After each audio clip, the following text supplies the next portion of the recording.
तो चलिए आज बात करते हैं एक बहुत ही जरूरी सरकारी पहल की, जो खास तौर पर यूपीएससी की तैयारी करने वालों के लिए समझना बहुत जरूरी है। ये है भव्य योजना। आज हम इस योजना को हर एंगल से समझने की कोशिश करेंगे।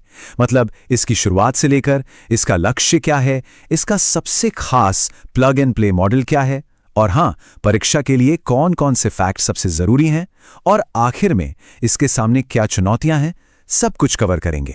तो सबसे पहला सवाल, आखिर ये भव्य योजना है क्या और इसे लेकर इतनी बातें क्यों हो रही हैं? चलिए जानते हैं। देखिए, इसका नाम ही सब कुछ बता देता है। BHAVYA का पूरा मतलब है भारत औद्योगिक विकास योजना। नाम से ही साफ है कि इसका इरादा भारत के इंडस्ट्रियल सेक्टर के लिए कितना बड़ा और भव्य है। अब प्रीलिम्स के लिहाज से एक बहुत ही इंपॉर्टेंट पॉइंट, ये एक स्कीम है जिसे यूनियन कैबिनेट ने मंजूरी दी है। ये संसद का कोई एक्ट या कानून नहीं है।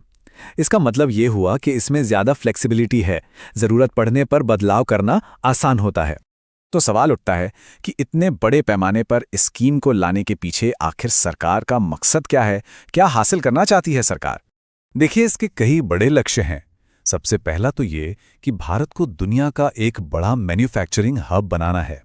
मतलब यहीं देश में ज्यादा से ज्यादा चीजें बने, और इसके लिए जरूरी है कि यहां बिजनेस करना, इंडस्ट्री लगाना आसान हो। इसी को कहते हैं ईज ऑफ डूइंग बिजनेस को बेहतर बनाना। जब इंफ्रास्ट्रक्चर पहले से तैयार मिलेगा तो निवेश भी ज्यादा आएगा। और यही इस पूरी योजना का निचोड़ है, कारोबारी सुगमता। इसका सीधा सा मतलब है कि ऐसा माहौल बनाना जहां कोई भी आकर आसानी से अपना बिजनेस शुरू कर सके, बिना किसी झंझट के, और तेजी से काम कर सके।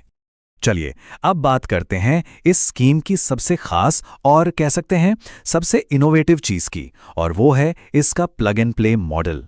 अच्छा, ये प्लग एंड प्ले है क्या? देखिए, पहले क्या होता था, कोई कंपनी लगाना चाहता है तो पहले जमीन के लिए सालों लड़ो, फिर दर्जनों परमिट और क्लीयरेंस के पीछे भागो, फिर सड़क, बिजली, पानी जैसा बेसिक इंफ्रास्ट्रक्चर खुद बनाओ। इसमें ही कई साल बर्बाद हो जाते थे। लेकिन भव्य योजना में ऐसा नहीं है। यहां सब कुछ पहले से तैयार है। बस आइए, अपनी मशीनें लगाइए और काम शुरू कीजिए। मतलब हैसल खत्म, और आप डे 1 से प्रोडक्शन पर फोकस कर सकते हैं। हाँ, लेकिन ये मॉडल अकेले केंद्र सरकार के दम पर कामयाब नहीं हो सकता। इसमें राज्यों का रोल बहुत बड़ा है। उन्हें एक मजबूत सिंगल विंडो सिस्टम यानी एकल खिड़की प्रणाली बनानी होगी। मतलब सारे अप्रूवल एक ही जगह से मिले, बिजनेस वालों को 10 अलग अलग दफ्तरों के चक्कर न काटने पड़े। अगर ऐसा होता है तभी लालफीताशाही काम होगी और काम सच में तेजी से होगा। चलिए अब आते हैं उस हिस्से पर जो एग्जाम के लिए सबसे ज्यादा जरूरी होता है, यानी कि फैक्ट्स और फिगर्स। इनको ध्यान से देखना होगा। सबसे पहले बात करते हैं बजट की। इस स्कीम के लिए कुल 33,660 करोड़ रुपए का आउटले रखा गया है। यह बहुत बड़ी रकम है, और इससे पता चलता है कि सरकार इस योजना को लेकर कितनी सीरियस है। तो इस पैसे से होगा क्या? लक्ष्य है पूरे देश में 100 इंडस्ट्रियल पार्क बनाना। और ये कोई छोटे मोटे पार्क नहीं होंगे। इनका साइज 100 एकड़ से लेके 1000 एकड़ तक हो सकता है। और सबसे बड़ी बात, इससे रोजगार कितना मिलेगा? अनुमान है कि करीब 15 लाख डायरेक्ट जॉब्स, मतलब सीधी नौकरियां पैदा होंगी। और जाहिर है, जब इतनी बड़ी इंडस्ट्री लगेगी तो इनडायरेक्ट जॉब्स तो और भी ज्यादा होंगी। ये इकोनॉमी के लिए एक बहुत बड़ा बूस्ट साबित हो सकता है।